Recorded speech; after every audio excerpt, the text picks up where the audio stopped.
बिहार में जातीय जनगणना के बाद अब आरक्षण की पूरी तस्वीर ही बदल जाएगी। नीतीश कुमार की सरकार ने आरक्षण का नया स्वरूप तैयार किया है और यह प्रस्ताव जो है सदन में लाया गया है।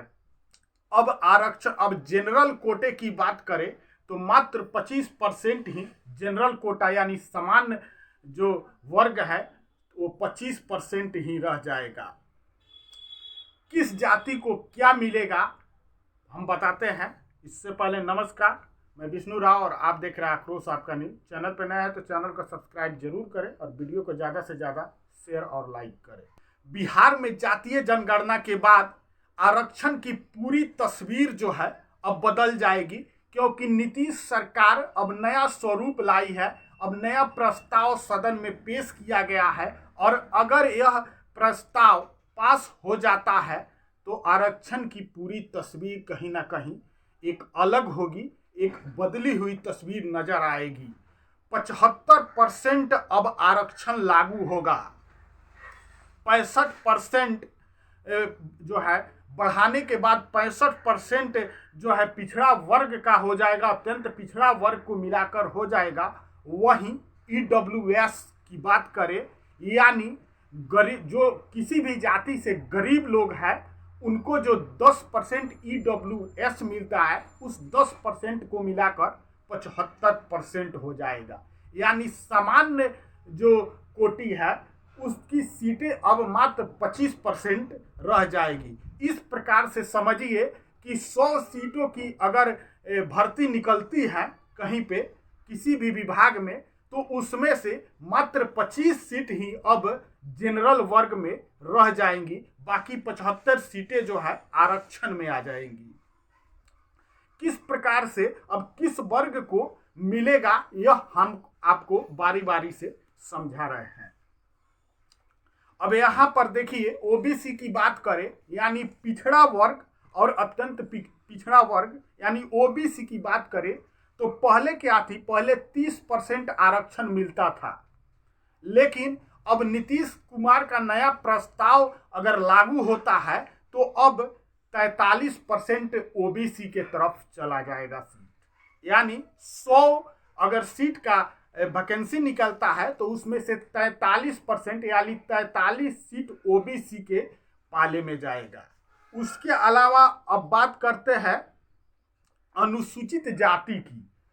अनुसूचित जाति की बात करें तो पहले 16% इनको मिलता था, यानी 100 में 16 सीट इनको मिलता था, लेकिन अभी जो नया प्रस्ताव लाया गया है उसके अनुसार अब 20% इनको मिलेगा। उसके अलावा बात करें अगर अनुसूचित जनजाति की तो अनुसूचित जनजाति जो है उसको 2% रखा गया, यानी 2% सीट जो है अनुसूचित जनजाति को मिलेगा। वहीं अगर बात करते हैं हम जो है सामान्य वर्ग की तो अब बहुत ही कम, जिसमें सामान्य वर्ग वो सीटें हैं जिसमें कोई भी भाग ले सकता है, किसी भी जाति का हो वो सामान्य जो सीटें हैं जनरल सीट है उसमें भाग ले सकता है। तो अब वो बहुत ही कम बिहार में बचेगी, 25%। और इन सभी सीटों को मिलाकर हम देखें जैसे 43% जो है ओबीसी है, उसके अलावा 20% सीटों को अगर यहाँ पे मिलाया जाता है तो 63% हो जाएगा। उसके अलावा अनुसूचित जनजाति की 2% मिलाने के बाद 65% जो है यह सीटें हो जाएंगी। और जब इसमें EWS यानी किसी भी वर्ग से जो गरीब है, किसी भी जात से हो, चाहे वो राजपूत हो, ब्राह्मण हो या किसी भी जाति से हो, गरीब हो, उनके लिए EWS रखा गया है। तो EWS जो है 10% है। अगर इस 10% को इसमें मिलाते हैं तो 75% जो है 75 यानी 100 सीट का अगर वैकेंसी होता है तो उसमें से 75% सीट जो है आरक्षण के दायरे में अब आएगा और रह गया 25%। तो यही 25% जो है सामान्य कोटि यानी जनरल वर्ग में रह जाएगा। इस प्रकार से जो है जिस प्रकार की बातें बिहार सरकार के द्वारा की जा रही थी कि जिसकी जितनी जनसंख्या है उस अनुसार ही सीटें दी जाएंगी। जिस जात की संख्या ज़्यादा है उसको ज़्यादा सरकारी लाभ पहुंचाया जाएगा।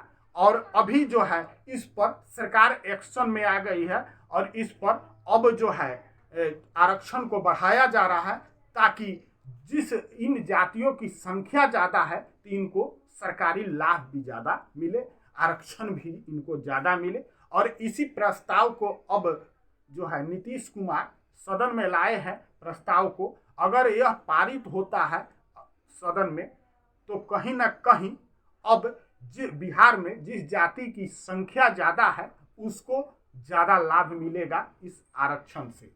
तो अब बिहार में नया आरक्षण का स्वरूप दिखने को मिलेगा आपको, वह है 75%। जो पहले 50% था अब वह बढ़कर 75% हो जाएगा। बाकी इस पर आपकी क्या राय है? नीतीश कुमार जो ये आरक्षण में नया बदलाव कर रहे हैं इस पर आपकी क्या राय है? कमेंट करके जरूर बताइएगा और चैनल पर नया है तो चैनल को सब्सक्राइब जरूर कीजिएगा।